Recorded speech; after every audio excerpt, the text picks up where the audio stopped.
വെള്ളം കല്ലിൻ ചെല്ലും കൂടുന്നുണ്ടാക്കാം.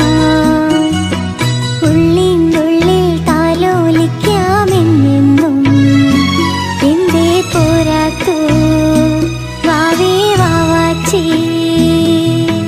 കുഞ്ഞിക്കുരു കുത്തി നുള്ളിപ്പറിച്ചിട്ടു പിന്നിക്കുരു